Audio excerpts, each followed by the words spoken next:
I had this wild-eyed dream I went back to prison. And man, was this a dream to remember. I was trying to remember what I was doing there and why I was there. Just remember being woke up by these strange sounds, and if anybody's never been to prison, then you can't really know what I'm talking about. Just remember being woke up by the strange usual politics of prison. Hey, buddy! Hey, what's up, man? Hey, what's gonna be on the yard letter? Babe, what's up, bruh? So I wake up, come up out of my bed, and all of a sudden it dawns on me. I see the blue paint. I see the door. I look out in the little glass window. I look at the hallway there. I see the blue lines, and I can't stress blue lines well enough.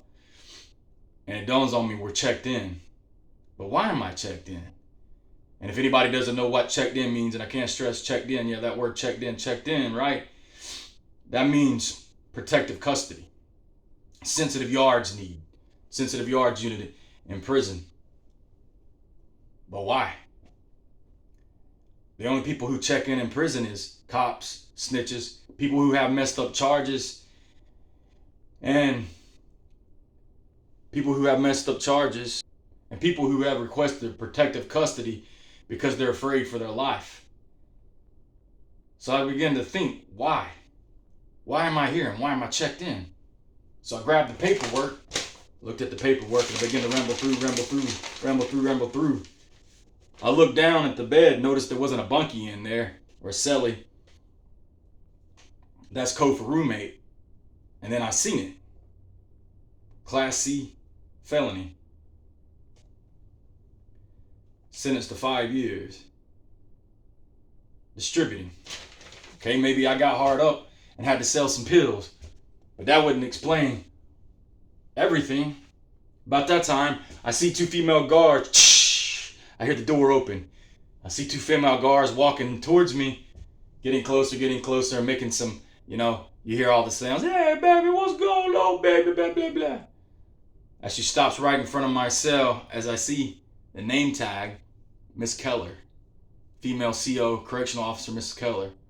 She's kind of snarking at me, making this snark on her face, and she passes I haven't seen a kite get passed up under the door. I reach down and get the kite, and it reads, her and the other female correctional officer just walk off and snicker and laugh. And as I open up the kite, a kite, if anybody doesn't know what a kite is, that's code for a letter in prison.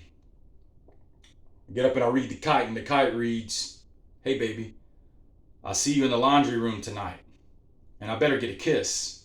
I'm looking at this thing. Otherwise, I seen that extra tray you got in the chow hall. I'd hate for you to have to do 40 days in the hole. Then it dawned on me. Man, this correctional officer Keller must have a love affair going on behind closed doors. It happens in prison. But why me? And why would I be playing the politics? There's better things I could be doing, like getting a associate's degree or a doctorate degree if I have 5 years. Tame time for rec. And what I see next shocked me. They opened the doors, and I thought to myself, this is going to be fun, because if we're on a sensitive needs yard, that only means 4 to 6 hours of rec time a day. They shackle us and chain us up for rec time, or what I thought was rec time. Coming to find out, it was chow call. I look over to my left, I see my brother Scott. I look to my right, I see my other brother David. Then I see my stepdad Greg. I see my buddy Jonathan from childhood and this messed up dream. And I see my stepdad and all these people. And then we're there. And they line us up, they chain us up, they got us shackled. And they're looking at me with this hostile face. But what have I done? Did I get Greg and David and Scott and Jonathan in some mess that I wasn't supposed to? Did I get us all messed up? Did I set them up? Did they set me up? Did I set them up? Did they set me up? What happened? What's going on? I don't understand it. They're giving me these hostile looks. As we go in and they unshackle us, we go get our trays. I notice Greg, David, Scott, and Jonathan all go make a line to go set by themselves, but they don't set beside me. I'm all alone at the table. And whatever I've done, it's pretty bad. But how would be Class C felony on distributing some sort of narcotics had to tick them off at me? So it was, I was lost. I called Mom, and Mom began to yell at me. How could you, son? How could you? Mom, could you please send me some money order? And ding, I get the dial. I pick up to call the phone back, but I get the block. I could tell by the way she'd come back, she had blocked my number.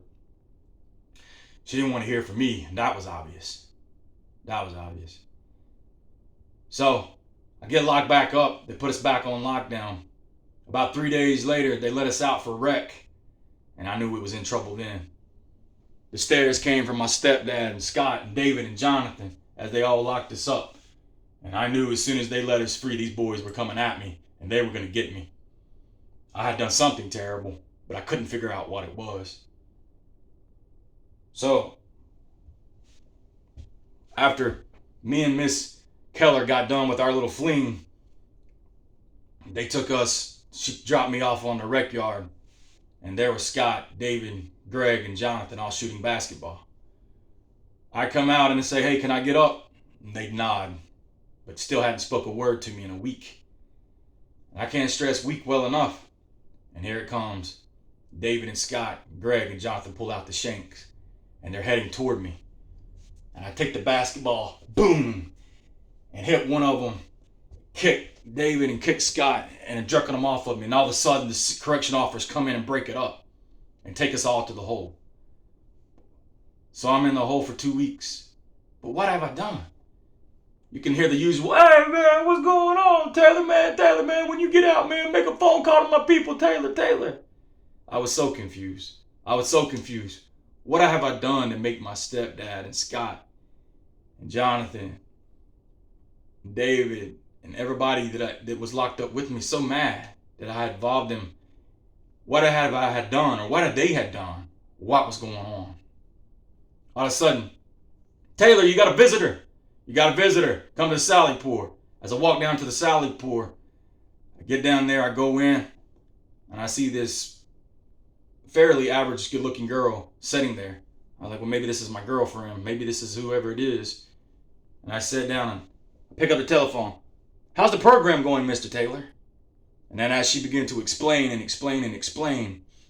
I had enrolled myself up for a 5-year program for $1.5 million to study inmates for 5 years.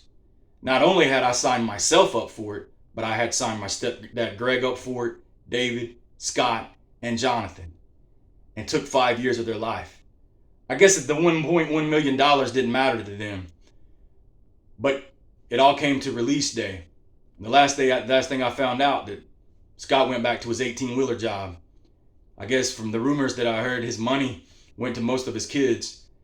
David, Jonathan, and Greg all invested their money in after prison investments and programs to help people that's been locked up in prison. Me, well, I took my money and started a new life. But guess what? The moral of the story is, no matter what, stay out of prison and stay out of jail.